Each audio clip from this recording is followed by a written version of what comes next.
अजितदादांच्या बरोबर मी फार काळ काम केलेलं आहे, किमान 10 वर्षापर्यंत. एक नैतिक अधिकार म्हणून माझ्याकडनं आरतुरेचा शब्द जायला नको होता. जरी गेला असला तरी मी त्याच्या बाबतीमध्ये दिलगिरी व्यक्त करतो आणि दादांना मला वाटतं त्याचा राग येणार नाही. दादांचे दुसरे जे सहकारी आहेत, कारण अजितदादांसाठी सुद्धा डोक्यात दगडं वगैरे मी खाल्लेले आहेत, त्या अधिकारवाणीनं माझ्याकडनं तेवढा शब्द गेला असला तरी तो माझा मी परत घेतो. असे सर्वजण आम्ही त्या ठिकाणी गेलो होतो.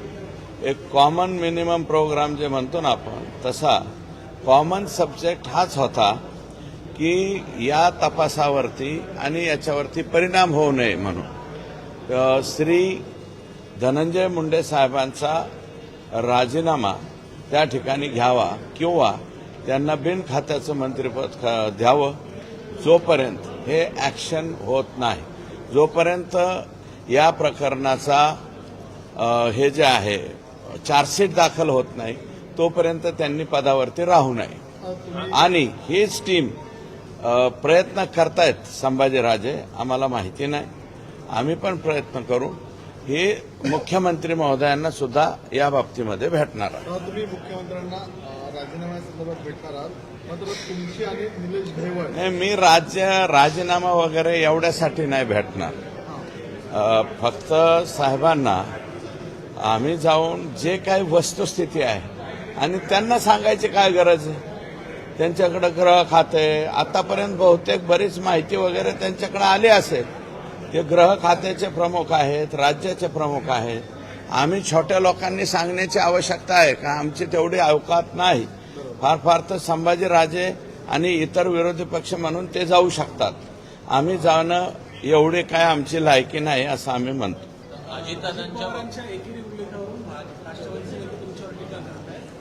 काय आहे, अजितदादांच्या बरोबर मी फार काळ काम केलेलं आहे, किमान 10 वर्षापर्यंत. एक नैतिक अधिकार म्हणून माझ्याकडनं आरतुरेचा शब्द जायला नको होता.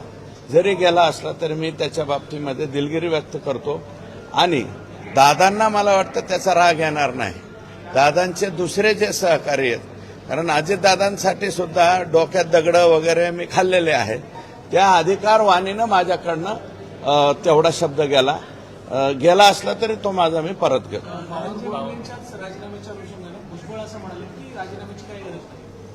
हे पहा, भुजबळ साहेब हे आदरणीय बाळासाहेब ठाकरे साहेब यांच्या हाताखाली काम केलंय. आदरणीय पवार साहेबांच्या बरोबर त्यांचे चांगले संबंध राहिले. मुरब्बी राजकारणी आहे. तुम्ही भुजबळ साहेबांचं हे स्टेटमेंट म्हणजे ओळखून घ्या असं मला वाटतं.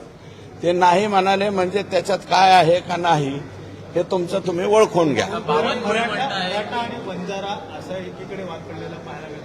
हे तुम्ही आता मी कालच बोललो ह्या विषयावर. No Maratha no Vanjara. वंजारी समाजाच्या 90% लोकांना हे पटलेलं नाही आणि वंजारी समाजाच्या मुकादमांना सुद्धा हे जे गँग्स ऑफ वाशेपूर आहे, वाल्मिकांना कराड थ्रू धनंजय मुंडे, या गँगचा त्रास वंजारी समाजातल्या मुकादमांना सुद्धा झालाय. कारखान्याकडून म्हणजे खंडणीच्या टक्केवारीच्या ह्याच्या प्रमाणामध्ये कारखान्याकडून सुपाऱ्या घेऊन वंजारी समाजाच्या मुकादमांना सुद्धा ह्या गँगने त्रास दिलेला आहे. आणि त्यातला मेन आरोपी हा सुदर्शन घुले सुद्धा आहे. काही पुरावे देईल मी 1-2 दिवसात.